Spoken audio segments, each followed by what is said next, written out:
এলাকায় বিয়ে শাদী হয় না? এই যে মুরব্বীরা কয় হয়, যুবকরা কয় হয় না, কারণ হুজুর আমি তো বিবাহিত না। আরে বেটা কথা কন, হয় কি হয় না? এখনকার বিয়ে শাদী যতই ভালো হোক, মুরব্বী আব্বা জান যতই 5 ওয়াক্ত নামাজি হোক, বিয়ের বাড়িতে গান বাজনা না বাজলে নাকি বিয়েই হয় না।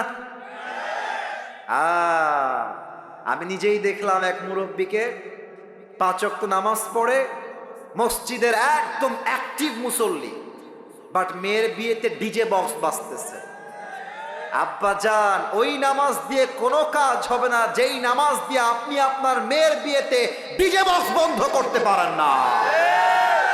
আপনার কথা হবে একটা গ্রামের মানুষ আমার বিয়েতে আসুক বা না আসুক, এনজয় করুক কিংবা না করুক, ডাজন্ট ম্যাটার। আমি আল্লাহকে ভয় করি, আমার মেয়ের বিয়েতে কোরআন তেলাওয়াত বাজবে, ডিজে বক্সে কোনো গান বাজবে না। হালালকে অ্যাকসেপ্ট করবেন, হারামকে অ্যাভয়েড করবেন, ইটস ডান। প্রথমটা শেষ। নাম্বার 2 মারাত্মক, এইটা যুবকরা ফেল মারবা, বিশেষ করে মেয়েরা ফেল মারবে। পেছনে যেন আর কোনো কথা শুনতে না পাই, হ্যাঁ, যা বলবেন সাইডে গিয়ে ইঙ্গিতে। সবাই একটু কাশি দেন। নারায়ে তাকবীর। তাকওয়ার 2 নাম্বার সংজ্ঞা হলো, আমি যখন রুমের জানালা বন্ধ করে দিলাম, দরজা বন্ধ করে দিলাম, আমি যখন হিন্দি সিরিয়াল দেখছি, মোবাইল ফোনে পর্নোগ্রাফি দেখছি, অশ্লীল ভিডিও দেখছি, আমাকে কেউ দেখে না, আমাকে দেখে একজন, তিনি কে? মাশাআল্লাহ, কি সাউন্ড! দিস ইজ কল্ড তাকওয়া। এটাই তো তাকওয়া। বড্ড আফসোস লাগে মেয়েদেরকে দেখলে হাতে মোজা পরে, পায়েও মোজা পরে, মুখটা নেকাব দিয়ে ঢাকা, দেখলে মনে হবে यार ये तो अभी के अभी जन्नत से भाग के दुनिया में आई है, कौन জান্নাতি है माशाअल्लाह। এত সুন্দর বোরকা পরে, হিজাব পরে, নেকাব পরে, but I am feeling so shy to talk about on this matter. বলতে লজ্জা লাগছে ঝিনাইদহের ভাইরা, বোরকা পরে, হাতেও মোজা, পায়েও মোজা, মুখটাও ঢাকা। এই মেয়েটাই বোরকা পরে পার্কে গিয়ে বাদাম খায় আর বয়ফ্রেন্ড সঙ্গে নষ্টামি করে বেড়ায়। এখন বলবেন হুজুর জামা দেখেই তো মনে হচ্ছে কনফার্ম জান্নাতি হ্যাঁ মাশাআল্লাহ, কিন্তু প্রেম করছি কেন হুজুর? সোনামণি, উপরে ফিটফাট, ভেতরে পুরোটাই সদরঘাট। এজন্য আমি বলি, বোরকাওয়ালি দেখলেই পাগল হয়ে যেও না, সব বোরকার পেছনে আসল দিন লুকায় থাকে না। অতএব যেই মেয়েটা বোরকা পরে পার্কে পার্কে প্রেম করছে, ও যদি বুঝতো আমাকে কেউ না দেখলেও আল্লাহ দেখছেন, ও কি বোরকা পরে প্রেম করতে পারত? সেই দিন একজন যুবক আমার কাছে আসছে, এটা আসলে বড্ড মারাত্মক ঘটনা, এটা না বললে যুবকরা তাকওয়া কাকে বলে বুঝবা না তোমরা। এক যুবক এসে বলছে, হুজুর আমি যদিও বা 5 ওয়াক্ত নামাজ পড়ি, তবে এটা অনেকের রোগ, এখানে যারা এসেছে অনেকের রোগ এইটা। বলছে হুজুর আমি নামাজ পড়ি, তবে আমার রাতের বেলা ব্লু ফিল্ম না দেখলে না হাসবা না। এই আস্তাগফিরুল্লাহ, হাসছো কেমনে তোমরা? লজ্জাবোধ থাকলে তো হাসির কথা নয় এটা। রাতের বেলা পর্নোগ্রাফি না দেখলে আমার মাথা কাজ করে না, আমার ঘুম আসে না, এটা তার সমস্যা। তো সেই যুবকটা একদিন, বাবা নাই বাসায়, মাও নাই, কেউ নাই বাসায়, সবাই বাহিরে গেছে। তো রাত বাজে 12টা-1টা মেবি অন অ্যান অ্যাভারেজ। তো জানালা বন্ধ করে দিয়েছে, বামে কেউ মনে হয় কথা বলছো, পায়ে হাত। ভালোবাসার ভাইয়েরা কথা বলবেন না, আচ্ছা একদম কথা বলবেন না। রাত বাজে 12টা-1টা, যুবকটা বলছে মা বাবা কেউ নাই হুজুর, আমি জানালাও বন্ধ করে দিয়েছি, দরজাও বন্ধ, everything is locked, also I have turn my turn of my light, যত রুমের লাইট ছিল সব অফ করে দিয়েছি, আমি একা, অন্ধকার, পুরো বাসা ফাঁকা। তো আমি মোবাইল ফোনটা নিয়ে আমি পর্নোগ্রাফি দেখার জন্য কানে হেডফোন দিয়ে মানে মোবাইল ফোনটা অন করেছি। তো আমি পর্নোগ্রাফি দেখছি, I was watching pornography at the same time. Just আমার কানে একটা ঠাস করে শব্দ আসলো, মনে হলো কেউ বাসায় এসেছে। আমি খুব দ্রুত ইয়ারফোন খুলে মোবাইল ফোনটা সাইডে রেখে দিয়ে ভাবলাম যে হয়তো আব্বা আম্মাকেও চলে আসছে, আমাকে দেখে ফেলবে, সব রেখে দিয়েছি, লাইট দিয়ে দিয়েছি, গেট খুলে দিয়েছি, দৌড় দিয়ে গেছি, ভয়ে থরথর করে কাঁপছি, কেউ মনে আমাকে দেখে ফেললো পর্নোগ্রাফি দেখতে, সম্মান তো নষ্ট হয়ে যাবে আমার। আমি গিয়ে দেখছি কেউ আসে নাই, জানালা বন্ধ ছিল, ওই পাশে বন্ধ, গেট বন্ধ, গেটও বন্ধ। আমি গিয়ে দেখলাম একটা বিড়াল এসেছে, বিড়ালটা একটু লাফ দিতে গিয়ে গ্লাসটা করে গ্লাস ভেঙে গেছে, সেই শব্দ আমার কানে এসেছে। তখন আমার কলিজায় একটা কথা আঘাত লাগলো যে সামান্য একটা বিড়ালের শব্দে আমার কলিজায় কম্পন তৈরি হয়ে গেল, কেউ আমাকে দেখে ফেলে কিনা। কিন্তু প্রত্যেকটা মুহূর্ত যে আল্লাহ আমাকে দেখছেন এটা আমি কল্পনা করতে পারি নাই হুজুর। আর যখন থেকে বুঝে গেছি যে আল্লাহ আমাকে দেখেন, আমি যখন হিন্দি গান দেখি আল্লাহ আমাকে দেখেন, আমি যখন পর্নোগ্রাফি গেটটা লাগিয়ে দিয়ে দেখি আল্লাহ আমাকে দেখেন, ওই তাকওয়ার চিন্তা আসার পর থেকে আজ অব্দি আমি কখনো পর্নোগ্রাফি ভিডিও আজ অব্দি দেখি নাই। সুবহানাল্লাহ, এটাই তো তাকওয়া। কেউ দেখে না, কেউ শোনে না, শোনে একজন, দেখে একজন, তিনি কে? ওমরে ফারুক রাদিয়াল্লাহু তাআলা আনহুর জামানায় ওমরে ফারুক একবার বাসার থেকে বের হয়েছেন, রাত বাজে 2 থেকে 3টা, একটা বাসার সামনে গিয়ে দাঁড়িয়ে গিয়েছে, দেখছেন বাসায় কোনো সমস্যা আছে কিনা, কিছু লাগবে কিনা। তো উনি আওয়াজ পেলেন যে বাসার ভিতরে মা এবং মেয়ে বসে আছে। কথা কে বলছে ওই পাশে? ওই পাশে কে কথা বলছে দেখেন তো আপনারা, কথা বলো না কলিজারা, কতবার বলা যায়, তোমরাই বলো, 1 ঘন্টা তো হয়ে গেল, কেন কথা বলো তোমরা? তো দেখছে মা তার মেয়েকে বলছে যে এই মেয়ে, দুধের পেয়ালা নিয়ে আসছে, দুধের পেয়ালা তুই এখন পানি মিশা, পানি মিশাবি, বিক্রি বেশি হবে, লাভ বেশি হবে। মেয়ে বলছে মা আমি পারবো না। কারণ কি? বলছে মা তুমি কি জানো না ওমরে ফারুক ফরমান জারি করেছে এই রাষ্ট্রের কেউ দুধের সঙ্গে পানি মিশিয়ে বিক্রি করতে পারবে না।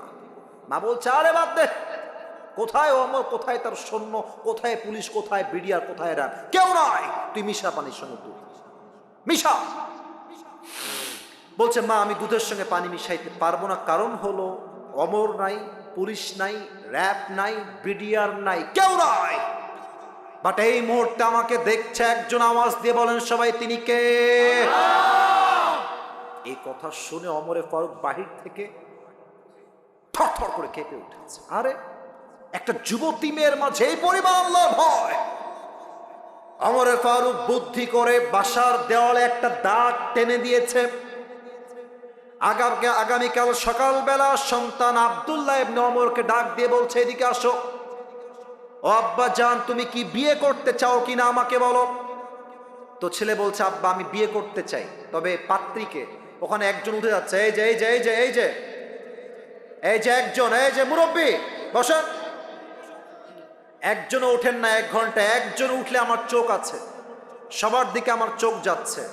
আমি আর কিছুক্ষণ ওয়াচ করব, দোয়া না করে কেউ মাঠ ছাড়তে পারবে না, ঠিক কিনা বলেন? বলছে আব্বা বিয়ে করতে চাই, তবে ছেলে ভেবেছে হয়তো আমার জন্য রাজকুমারী আব্বা দেখে রেখেছে, প্রিন্সেস, রাজার মেয়ে, রাজরানী হবে। তো ওমরে ফারুক বলছে বাবা না, তোমার বউ কোনো রাজরানী নয়, জাস্ট আল্লাহর ভয় দেখে প্রধানমন্ত্রীর ছেলের বিয়ে হলো সাধারণ একজন ঘরের মেয়ের সাথে, এটাই শিক্ষা। বিয়ের সময় আসলে আটা সুন্দরী নয়, চরিত্রবান মেয়েকে তোমাদের বিয়ে করতে হবে।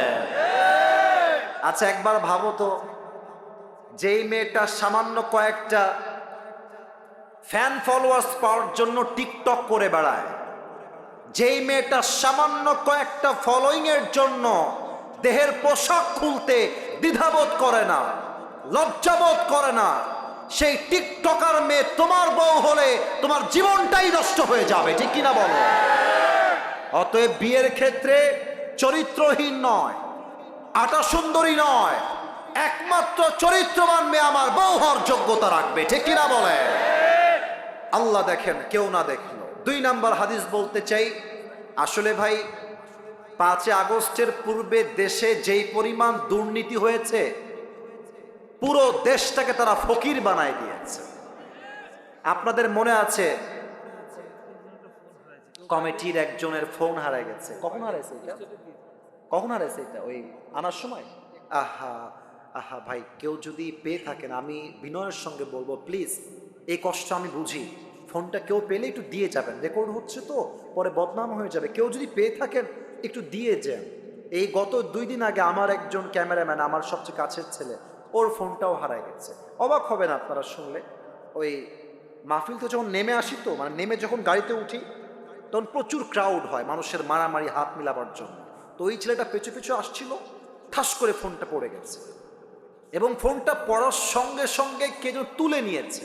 কিন্তু অবাক করার বিষয় হচ্ছে আমাদের যে ক্যামেরা আছে, ক্যামেরায় ওইটা রেকর্ড হয়ে গেছে, মানে যে ফোন তুলেছে ওইটা রেকর্ড হয়ে গেছে। পরে থানায় আমরা জিডি করেছি, পরে ক্যামেরা চেক করে দেখছি যে ফোন তুলেছে তাকে রেকর্ডে দেখা যাচ্ছে, সে ফোনটা তুলে এমনি এমনি দেখতেছে, ফোনটা পকেটে ঢুকাচ্ছে, সব দেখা যাচ্ছে। পরে আমরা ফোন দিলাম কমিটিকে যে অমুক ছেলে আমাদের ফোন নিয়েছে, কল দেন, কথা বলি। কথা বলছে যে এটা আমার ফোন। স্বীকার করছে না, স্বীকারই করলো না। এত চেষ্টা করলাম, এত এভিডেন্স দিলাম, এত ডকুমেন্টস দিলাম, তাও স্বীকার করছে না। চোর কখনো চুরি করলে স্বীকার করতে চায় না, ঠিক কিনা বলেন? তো কোনো মান্যগণ্য ব্যক্তি বা যুবক ভাই যদি পেয়ে থাকেন, আদবের সাথে মেহেরবানি করে দিয়ে দিবেন, খুব কষ্ট হবে না হয় যুবকটা। আল্লাহ তাকে ব্যাগ দেওয়ার তৌফিক দান করুক, পড়েন সবাই আমিন। তো দেখবেন যে 3 আগস্টের একটা ভিডিও ফেসবুকে আছে। 3 আগস্টের, যদি মনে চায় বাসায় গিয়ে চেক করে দেখবেন, আমার কথা যদি মিথ্যা হয়। তো দেখবেন যে আমাদের যে মেট্রো রেল ছিল, মেট্রো রেল ঢাকার, আগুন লেগে গেল 3 আগস্ট বা 2 আগস্টে। তো আমাদের যিনি প্রধানমন্ত্রী ছিলেন, এই মহিলা নাটক করতে পারতো খুব ভালো, খুব নাটক। এই যে দেখেন আমার দিকে, আমি অত পারবো না। আমি দেখতেছি উনি কেউ নাক মুছতেছে আর কাঁদতেছে আর বলতেছে মেট্রো রেল ঠিক করতে আমার 300 কোটি টাকা লেগে যাবে। এটা কি হলো আমার সাথে? এটা তো ঠিক হয় নাই। আমার মনে ব্যথা লাগলো, আরে বাবা 300 কোটি টাকা, ইয়ার ইয়ে তো বহুত বড় পয়সা হ্যাঁ। এটা যুবকরা ঠিক করে নাই, ছাত্ররা কাজটা মোটেও ঠিক করে নাই। পরে দেখলাম 5 আগস্টে উনি মামুর বাড়ি দিল্লি পালিয়ে গেলেন। আমাদের ডক্টর ইউনূস সাহেব আসলেন। 300 কোটি আর ইয়ে তো বহুত দূর কি বাত, 300 কোটি নয়, মাত্র 20 কোটির কমেই ঠিক হয়ে গেল। তখন আমি বুঝতে পারলাম, একবার ধরলাম 280 কোটি এক চান্সে, তাহলে গত 16 বছরে কত হাজার কোটি টাকা পাচার হয়েছে, এটা মুখ দিয়ে বলা সম্ভব হবে না। এবার হাদিস শোনেন যে তাকওয়া। আচ্ছা, আর একটা বদমাইশ নেতা ছিল কাউয়া কাদের, এরা আপনারা চেনেন সবাই? এই যে এমন উধাও হওয়া হয়েছে, ওরে হারিকেন দিয়ে আর খুঁজে পাওয়া যায় না। তবে যেখানেই লুকাও তোমরা, সময় আসবে এমন ইন্দুরের গর্ত বানাবার জন্য কোথাও। আবু বকর রাদিয়াল্লাহু তাআলা আনহু পুরো দেশের প্রধানমন্ত্রী, কোটি কোটি টাকা তার অর্থ সম্পদের ভেতরে আছে রাজ্যের জন্য। ছেলে এসে বলছে আব্বাজান, মায়ের মাধ্যমে বলছে বাবার কাছে বলবা আমরা সবাই মিলে সারিদ খেতে চাই। সারিদ আরবের সবচাইতে দামি খাবারের নাম হলো সারিদ। তো ছেলে হচ্ছে প্রধানমন্ত্রীর ছেলে আর বাবা হচ্ছে প্রাইম মিনিস্টার। তো বাবা বলছে যে আমি মাফ চাই তোমাদের সবার কাছে, আমার পক্ষে সারিদ কিনে দেওয়া সম্ভব নয়, আমার কাছে এই টাকাই নাই যে আমি তোমাদের কিনে খাওয়াই দিব। প্রধানমন্ত্রীর ছেলে সারিদ খাবে, বাপের কাছে টাকা নাই। তো বাপ বের হয়ে গেছে। 2 মাস পরে যখন বাসায় আবার আসছে, দেখছে তার বউ প্লেটে করে সারিদ নিয়ে আসছে বাবাকে দেওয়ার জন্য। তো আব্বা বলছে আরে সারিদ কই থেকে আসলো, আমি তো টাকা দেই নাই, আসলো কই থেকে? এবার ওমরে ফারুক রাদিয়াল্লাহু তাআলা আনহুর পরে যে আগে যে তিনি খলিফা ছিলেন আবু বকর রাদিয়াল্লাহু তাআলা আনহু, তার বউ ডাক দিয়ে বলছে আবু বকর, আপনি যে প্রত্যেক মাসে আমাকে হাত খরচের টাকা দেন, ওই টাকা বাঁচিয়ে বাঁচিয়ে আমি আপনার জন্য সারিদ ক্রয় করেছি, আপনি খান, এটা হালাল টাকার সারিদ। সারিদ খেয়েছে। খাওয়ার শেষেই মজলিসে শুরা মেয়র, এমপি, মন্ত্রী, দায়িত্বশীল সবাইকে ডেকে বিশাল বড় একটা মজলিস করেছেন। বামে আওয়াজ করছে কে বাবুরা? কে আওয়াজ করছে? প্রত্যেকটা মানুষ চাতক পাখির মতো তাকিয়ে আছে। কেন আওয়াজ করছো? মানে 1 ঘন্টার বেশি ওয়াজ শুনবো না, তাই তো? শেষ করতে হবে আমাকে? তা আওয়াজ কেন করছো? কমিটি চুপচাপ, তোমরা আওয়াজ করছো। তাকবীর দেন, নারায়ে তাকবীর। সবাইকে ডেকে একটা মিটিং করেছে। বলছে, এই রাষ্ট্রের দায়িত্বশীল ব্যক্তিবর্গরা আমাকে বলেন, আমার প্রত্যেক মাসের বেতন কয় টাকা? তো বলছে, আপনার বেতন হচ্ছে 30,000 টাকা। বলছে, 30,000 টাকা এখন থেকে কমায় দাও, এটাকে 25-এ নিয়ে আসো। আমি এত বেতন নিব না। একজন যুবক ডাক দিয়ে বলছে, ইয়া খলিফাতুল মুসলিমিন, বেতন আপনার কমবে কেন? দিন দিন তো বেতন বাড়ার কথা। আবু বকর ডাক দিয়ে বলছে, শোনো শোনো, আমার যেই বেতন দেওয়া হয়, আমার বউ 2-3 মাসের টাকা জমিয়ে আমার জন্য, সন্তানের জন্য শাড়ি ক্রয় করেছে, এটাই প্রমাণ। আমার বেতন থেকে কিছু টাকা অলওয়েজ বেঁচে যায়। তো আমি এটাই চাই, আমার বেতন টাকা বাঁচবে কেন? কমায় দাও। আজ থেকে 30,000 নয়, 25,000 টাকা হবে আমার বেতন। তো এক সাহাবী বলছে, ইয়া খলিফাতুল মুসলিমিন, মাত্র 5,000 টাকা থাক না, কমাইতে হবে কেন? থেকে যাক, রেখে দেন। আবু বকর বলছে, ঠিক আছে আমি রেখে দিব, বাট আমাকে যদি আল্লাহ কিয়ামতের দিন হিসাব নেয় যে তুমি রাষ্ট্রের 5,000 টাকা মেরে খেয়েছিলা কিনা, তুমি আমাকে বলো যে এই দায়ভারটা তুমি তোমার ঘাড়ে বহন করবা। আল্লাহু আকবার। মাত্র কয়েকটা টাকা, এত হাজার কোটি টাকা রয়েছে, মাত্র 5,000 টাকার জন্য আল্লাহর ভয় রেখেছে। এই ভয় যদি শেখ হাসিনার থাকতো, একটা ছাত্র রাস্তায় তার বুকের তাজা রক্ত ঝরিয়ে শহীদ হওয়া লাগতো না। এদের মাঝে সব ছিল, আল্লাহর ভয় ছিল না। অতএব আমাদের কথা একটা, আগামীর বাংলাদেশে কোনো নারী নেতৃত্বই আমরা দেখতে চাই না। আগামীতে আমরা আমার মাতৃভূমি বাংলাদেশে এমন একজন প্রধানমন্ত্রী দেখতে চাই, যিনি একই সময়ে দেশের প্রধানমন্ত্রী হবেন এবং তার যোগ্যতা এতটা হাইলি কোয়ালিফাইড হবে, তিনি চাইলে জাতীয় মসজিদ বাইতুল মুকাররমে দাঁড়িয়ে জুমার খুতবা দেওয়ার যোগ্যতাও রাখবে।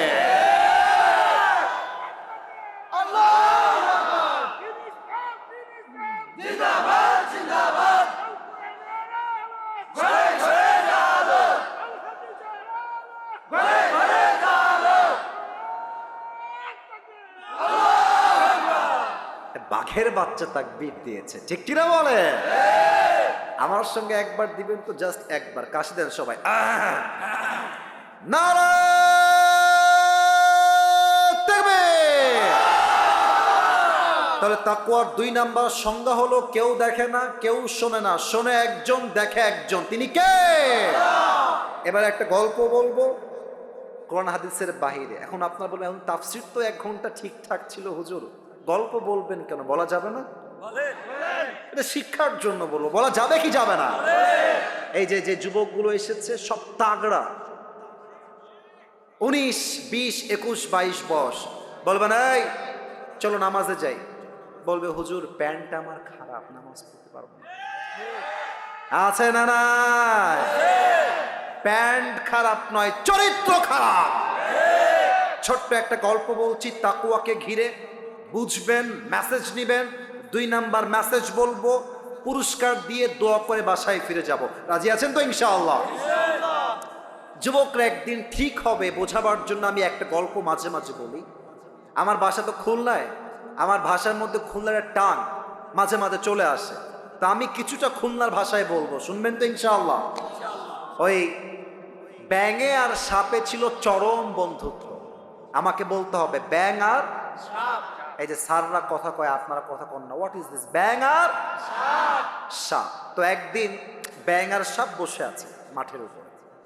তো ব্যাঙ কচ্ছে, বন্ধু তোমার চেহারা বড্ড সুন্দর বন্ধু, তোমার যে গায়ের রং জাস্ট ওয়াও, তোমার যে ফসফস করা স্টাইল দেখতে চরম ভালো লাগে বন্ধু। খুবই সুন্দর তুমি দেখতে। তো সাপ পামটাম খেয়ে ফুলে গেছে। বন্ধু, তো আমি কি সত্যি সুন্দর নাকি বন্ধু? বলছে হয় বন্ধু, তুমি সত্যি সুন্দর, অনেক সুন্দর। তো এত প্রশংসা খেয়ে তো ফুলে গেছে। এখন ব্যাঙ বলছে বন্ধু সবই ঠিকঠাক আছে, তবে তোমার একটা বিষয় আমার বড্ড ভাল লাগে না, একদম খারাপ লাগে দেখতে। বলছে কি কও দি বন্ধু, কি খারাপ লাগে তোমার? তো বলছে বন্ধু তোমার চেহারাও সুন্দর, রঙও সুন্দর, ফসফসও সুন্দর, বাট তুমি যখন রাস্তা দিয়ে হাঁটো বন্ধু, সোজা হয়ে হাঁটতে পারো না, ত্রিং বিরিং করে হাঁটো। এই ত্রিং বিরিংটা আমার পছন্দ হয় না বন্ধু, তুমি কি সোজা হয়ে হাঁটতে পারো না? তো সাপ বলছে বেয়াদব, তোর এত বড় সাহস, তুই আমার বদনাম করতেছিস, তোরা আজকে খাইছি। এমনি ফস করে উঠছে। এখন ব্যাংক করছে বন্ধু তুমি লোক তো সুবিধার না, তোমার এতগুলো প্রশংসা করলাম তোমার গায়ে ঠেকলো না, তোমার একখান বদনাম করলাম গায়ে লেগে গেল বন্ধু, তুমি তো লোক সুবিধার না। ব্যাংক দিয়েছে 1 লাখ, গিয়ে পড়ছে পুকুরের ভেতরে। এখন সাপ যে ফস করে উঠছে, পাশে ছিল এক রাখাল। রাখাল কছে কিডারে, হয় না কিডা, দৌড় দিয়ে আসছে, দেখছে মাশাআল্লাহ সাপ মামা এইভাবে আছেন। এখন রাখালের হাতে ছিল বিশাল লম্বা একটা বাঁশের লাঠি। রাখাল বলছে দেরি করা যাবে না, বিসমিল্লাহ বলে এখনই শুরু করে দেই। মা সেই মায় 20 মিনিট পিটায় সাপকে এখন সোজা করে ফেলেছে। এখন সাপ যে সোজা হয়ে গেছে, সাপ আর কথা কয় না। এখন ওদিকে ব্যাঙ তো পানির নিচে লুকায় আছে। ব্যাঙ কয় কি রে, 1 ঘন্টা হয়ে যায়, 2 ঘন্টা হয়ে যায়, বন্ধু কথা কষ্ট না কিসের জন্য, বন্ধু গেল কোহানে, বন্ধু আমার গেল কোহানে। উঠে আসছে, এসেই দেখছে অবাক করা বিষয়, বন্ধু আর ত্রিং বিরিং নাই, বন্ধু সোজা হয়ে গেছে। এখন ব্যাঙ বলছে কি খবর রে, বন্ধু আমার সোজা হইলো কেমবেলা? দৌড় দিয়ে আসছে বন্ধুর কাছে, এসে দেখছে বন্ধু আর জিন্দা নাই, বন্ধু মহিলা ভূত হয়ে গেছে। আর বন্ধুর দেহের ভেতরে সাপের যে বিষ আর ফেনা সব বের হয়ে গেছে। এখন ব্যাঙ বলছে ওরে বন্ধু রে, আপনি সেই সোজা হইলেন, তবে ফেনা থাকতে আর সোজা হইতে পারলেন না, ফেনা বের হয়ে আপনি সোজা হইলেন, ঠিক কিনা বলে? তো তোমরা যারা বলো হুজুর প্যান্ট খারাপ, নামাজ পড়বো না, আরে এখনই কি নামাজের বয়স নাকি? কেবল তো 20, বিয়ে করব, বউ হবে, বাচ্চা হবে, বাচ্চার বাচ্চা হবে, নানা হব, দাদা হব, তারপরে নামাজ পড়বো। বেটা সাপের বিষ বের হওয়ার পরে সাপ যেমন সোজা হয়ে লাভ পায় নাই, যৌবন কাল পেরিয়ে গেলে ভালো হয়ে 2 পয়সা লাভ পাবা না। অতএব ভালো হতে চাইলে এটাই রাইট টাইম। আর একটা কথা মনে পড়ে গেল, বলা যাবে না, না রাগ করবেন মনে, টাইম তো শেষ, বলা যাবে যাবে। আমাদের উত্তরবঙ্গে একজন হুজুর আছেন, ওনার নাম হচ্ছে, অনেকে শুনেছেন হয়তো বা, বজলুর রশিদ হুজুর। হ্যাঁ শুনেছেন সবাই, যদিও মুরব্বী সিনিয়র, বাট খুব মজার মানুষ, মজার মজার কথা বল।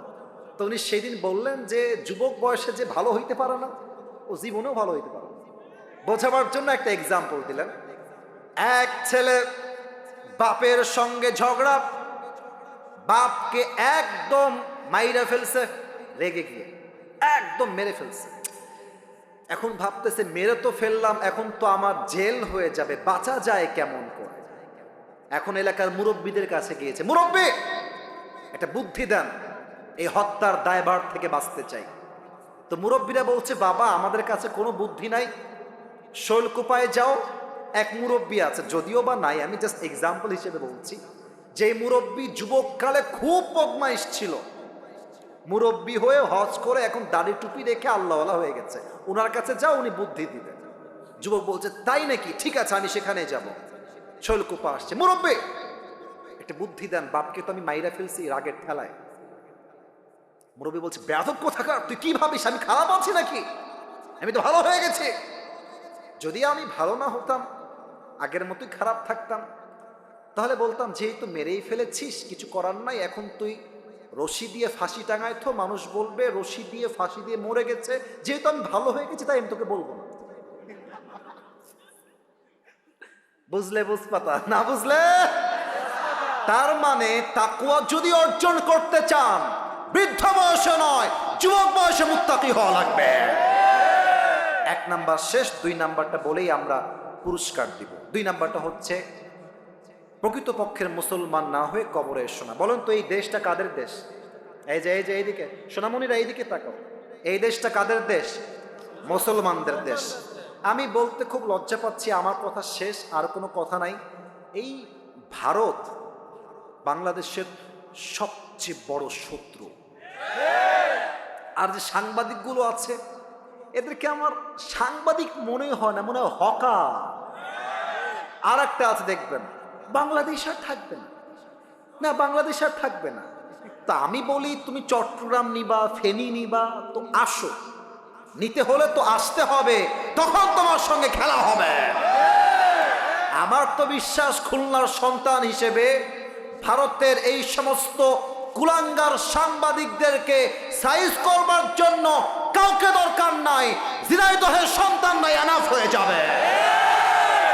আর এই বেটাকে দেখলে আমার পুরুষ না, মনে হয় হিজড়া। আর কেমনে যেমন একবার ত্রিং বিং করে ওইদিকে যায়, ওখান থেকে আবার এইদিকে যায়। ওকে দেখলে মনে হয় যে বেটা সাংবাদিক না হয়ে ঢাকার গুলিস্তানে জাইঙ্গা বিক্রি করলে বেশি মানাবে। আল্লাহ ওরে সঠিক বুঝ দান করুক, পড়েন সবাই আমিন। তো প্রকৃত মুসলমানকে যে দাঙ্গাকে পছন্দ করে না, যে মারামারিকে পছন্দ করে না। আমার দেশে মুসলমান থাকবে, হিন্দু থাকবে, বৌদ্ধ থাকবে, খ্রিস্টান থাকবে, চাকমা থাকবে, সব বিধর্মীরা থাকবে, তাই মাথায় ইনস্টল দেওয়া লাগবে, এটা দাদা বাবুর দেশ নয়, এটা ভারত নয়, এটা দিল্লি নয়, এটা কলকাতা নয়, এটা বাংলাদেশ। আল্লাহ আমাদের সবাইকে ধর্মীয় পরিপূর্ণ অঙ্গন যেইটা আছে এখান থেকে পরিপূর্ণ মুসলমান হওয়ার তৌফিক দান করুক, পড়েন সবাই আমিন। প্রকৃত মুসলমান হওয়ার জন্য কি লাগবে? হাতটা মুসলমান হতে হবে। হাত মুসলমান হবে কখন? যখন আপনি হাত দিয়ে হারাম কাজ করবেন না। চোখ মুসলমান হবে কখন? যখন চোখ দিয়ে আপনি হারাম কোনো জিনিস দেখবেন না। জবানটা মুসলমান হবে কখন? যখন জবান দিয়ে আপনি অশ্লীল কোনো হারাম গালি দিবেন না। আপনার পেটটা কখন হবে মুসলমান? যখন এই পেটে কোনো হারাম খাবার যাবে না। আপনার পা মুসলমান কখন হবে? এই পা দিয়ে আপনি যখন কোনো সিনেমা হলের দিকে হেঁটে হেঁটে যাবেন না, ঠিক কিনা বলেন? পুরো দেহটাকে মুসলমান বানাইতে হবে। সকলেই বলেন আমিন। সবাই 2 হাত তুলেন, সবাই 2 হাত তুলেন, সবাই, কেউ যেন বাদ পড়ে না যায়। বলেন সবাই ঝিনাইদহের শৈলকুপার ভাড়া, বলেন সবাই হুজুর। শেষ ভালো যার সব ভালো তার। অতএব আস্তে কথা কইেন না, জোরে কন, বলেন হুজুর। আমরা ঝিনাইদহের সন্তান, আপনাকে ওয়াদা দিলাম। আরে यार जोर से बोलो, ওয়াদা দিলাম। দোয়া না করে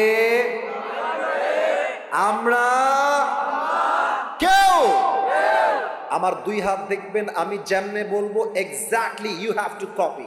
আপনাকে এমনিই বলতে হবে। বলেন যাব না। আস্তে হয়ে গেছে, আমি কিন্তু বুঝি।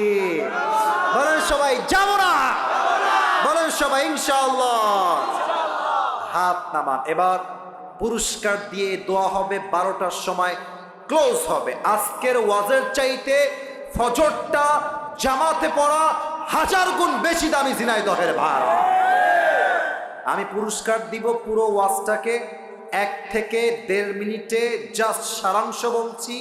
যে যুবকটা দাঁড়াবা, একটু মনোযোগ দাও, এই টুপি পাওয়ার জন্য তোমার অনেক বেশি হেল্পফুল হবে বলে আমি আশা রাখছি। আজকে আমরা তাফসীর পেশ করেছি 4 নম্বর পারার 2 নম্বর পৃষ্ঠা, সূরাত আলে ইমরানের 102 নম্বর আয়াত। এই আয়াতে আল্লাহ তাআলা মোট 2টা মেসেজ দিয়েছেন। যে কোনো আয়াতের তাফসীর পেশ করতে 4টা বিষয় লাগে। 1 সঠিক তেলাওয়াত, 2 তরজমা, 3 ব্যাখ্যা, 4 শিক্ষা। আমরা জেনেছিলাম 2টা মেসেজ হচ্ছে এইরকম। 1 আল্লাহকে ভয় করো, ভয় করার মতো। 2 নাম্বার প্রকৃতপক্ষের মুসলমান না হয়ে কবরে এসো না। তাকওয়ার ব্যাপারে বলেছিলাম, তাকওয়া হচ্ছে একটা ব্যবসার মতো। আর এই ব্যবসার লাভ বলেছিলাম কয়টা? তিনটা। বলো সবাই, কয়টা? একটু জোরে বলেন, কয়টা? এক, তাকওয়ার ব্যবসার প্রথম লাভ হলো বিপদে পড়লে কোনো টেনশন নাই, উদ্ধার করবে একজন, তিনি কে? দুই নাম্বার, তাকওয়ার ব্যবসার দুই নাম্বার লাভ হলো রিজিকের কোনো টেনশন নাই। যে মুত্তাকি তার রিজিককে আল্লাহ এমন জায়গার থেকে দিবে, মুত্তাকি বান্দা কল্পনাও করতে পারবে না রিজিকটা আসলো কই থেকে। সুবহানাল্লাহ। তিন নাম্বার লাভ হলো তাকওয়া যেই বান্দার হৃদয়ে থাকবে, একটা জান্নাতের মালিক হবে না, সে দুইটা জান্নাতের মালিক হয়ে যাবে। জোরে সরে পড়েন সুবহানাল্লাহ। এই হচ্ছে তাকওয়ার ব্যবসা এবং তাকওয়ার লাভ। তারপরে বলেছিলাম যে তাকওয়া আসলে কাকে বলে, দুইটা অর্থ বলেছিলাম, ভেরি শর্টকাট বলছি, এটা বলেই দুই নাম্বারটা বলে শেষ করে দিব। একটা সংজ্ঞা হলো হালালকে অ্যাকসেপ্ট করতে হবে, হারামকে অ্যাভয়েড করতে হবে। অর্থাৎ হারাম আছে যেখানে আমরা নাই সেখানে, হালাল আছে যেখানে আমরা আছি। এক নাম্বার ডেফিনেশন শেষ। হালালকে অ্যাকসেপ্ট করবেন, হারামকে বাদ দিবেন, আপনি আল্লাহর চোখে মুত্তাকি হয়ে যাবেন। নাম্বার টু, তাকওয়া মানে কেউ দেখে না, কেউ শোনে না, কেউ জানে না, বাট আমাকে অলওয়েজ অবজার্ভ করে একজন আওয়াজ দিয়ে বলেন সবাই, তিনি কে? সেই ক্ষেত্রে দুইটা হাদিস বলেছিলাম। এক, ওমরে ফারুকের হাদিস, ওই মেয়ের সঙ্গে তার ছেলের বিয়ে দিয়েছেন টাকার জন্য নয়, রূপের জন্য নয়, বাড়ির জন্য নয়, একমাত্র তাকওয়ার গুণ দেখে বিয়ে দিয়েছেন। ঠিক কিনা বলেন? এক নাম্বার হাদিস শেষ। দুই নাম্বার বলেছিলাম এই রাষ্ট্র দুর্নীতিমুক্ত হবে তখন যখন এই রাষ্ট্রের প্রত্যেকটা নেতার হৃদয়ে আল্লাহর ভয় থাকবে। আবু বকর রাদিয়াল্লাহু তাআলা আনহু বেতন বলেছিলাম এক্সাম্পল হিসেবে 30,000। যখন তার বউ শাড়িত কিনলো টাকা বাঁচিয়ে, উনি বুঝে গেলেন বেতনটা একটু বেশি হয়ে যায়, উনি কমিয়ে দিলেন। একটাই কারণ, এটার কিয়ামতে হিসাব হবে, সেই ভয় তার অন্তরে আল্লাহ দিয়েছেন। অতএব আমি যত দুর্নীতি করি, দেশের টাকা বিদেশে পাচার করি, যত যাই করি, কেউ না দেখলেও দেখে একজন, তিনি কে? এক নাম্বার তাকওয়া শেষ। দুই নাম্বার হচ্ছে do not die expect as a Muslim. মুসলমান না হয়ে কবরে শোনা। মুসলমান কখন হব?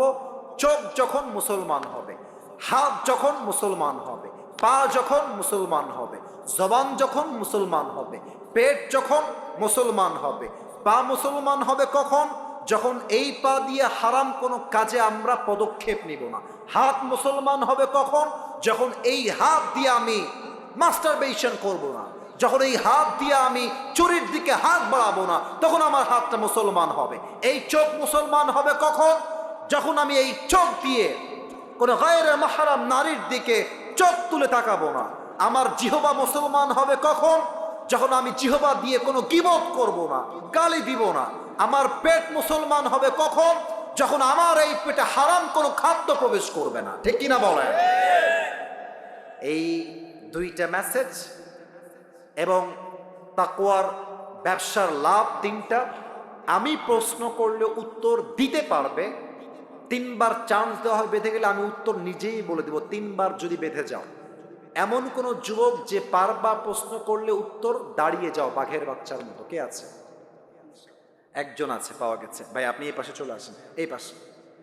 খুব মনোযোগ দিয়ে শুনছিল, আমি দাঁড়িয়ে থাকার সময় তাকে দেখলাম যে খুব মনোযোগ দিয়ে শুনছে। এই পাশে একদম মাইকটা নিবেন। আমার ঝিনাইদহের শৈলকুপার ভাইয়ার আমার দিকে তাকান। নিয়ম বলে দেই, আমার ভাই তিনবার বেঁধে গেলে আমি তাকে হেল্প করব, উত্তর বলে দিব। সে না পারলে আরেকজনকে চান্স দেওয়া হবে।